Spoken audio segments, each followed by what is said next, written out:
ఎండాకాలం ప్రారంభంలోనే ఎండలు దంచి కొడుతున్నాయి.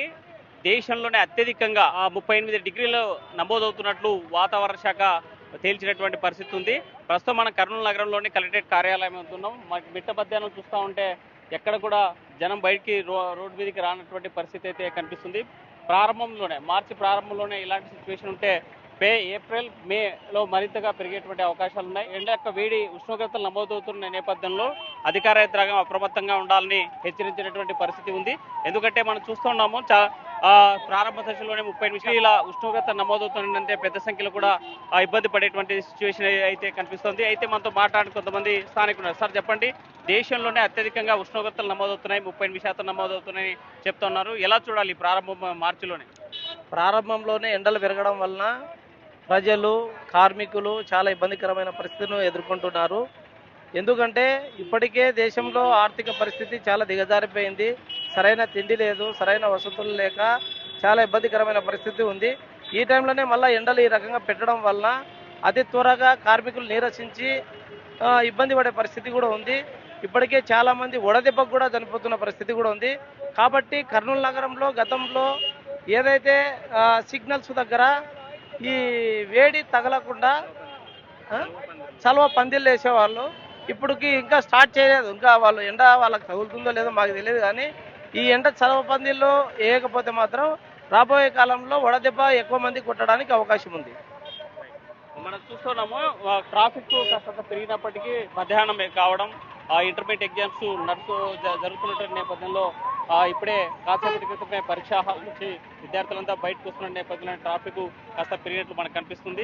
మరికొంతమందితో మాట్లాడదాం, వాళ్ళు ఏమంటున్నారు చూద్దాం. ఎట్లున్నాయి కర్నూలులో? ఎండ వేడిమి పెరిగిపోయింది, ఉష్ణోగ్రతలు పెద్ద ఎత్తున నమోదవుతున్నాయి, ఏమనుకుంటున్నారు?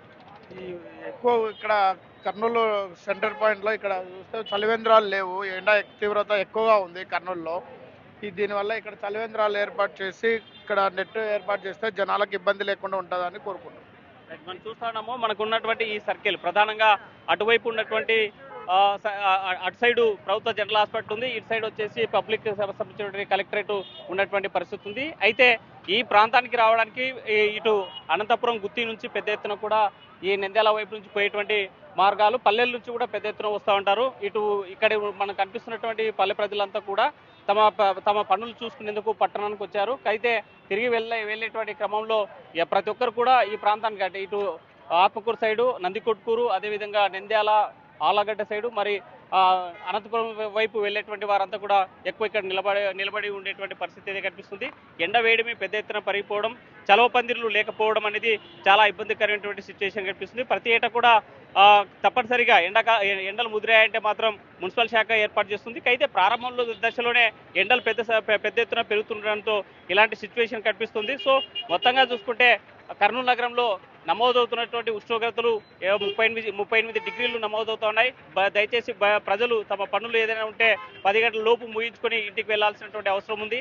అయితే అత్యంతగా అవసరం ఉంటే తప్ప రోడ్ల మీదకి రావద్దు, ఎండ వేడిమికి గురి కావద్దని చెప్పి ఆర్టీవీ కూడా ప్రత్యేకంగా కోరుతున్నటువంటి పరిస్థితి ఉంది. ఏదేమైనా ప్రారంభ దశలోనే ఎండాకాలంలో దేశంలోనే అత్యధికంగా నమోదవుతున్న పరిస్థితి. మరోవైపు ఢిల్లీ కేంద్రం, మరి దేశంలోనే ఢిల్లీ కాలుష్య కోరల్లో నెంబర్ 1 అయితే అత్యధికంగా ఉష్ణోగ్రతలు నమోదవడంలో కర్నూలు జిల్లా నమోదవుతున్నటువంటి పరిస్థితులు ఉన్నటువంటి నేపథ్యం ఉంది.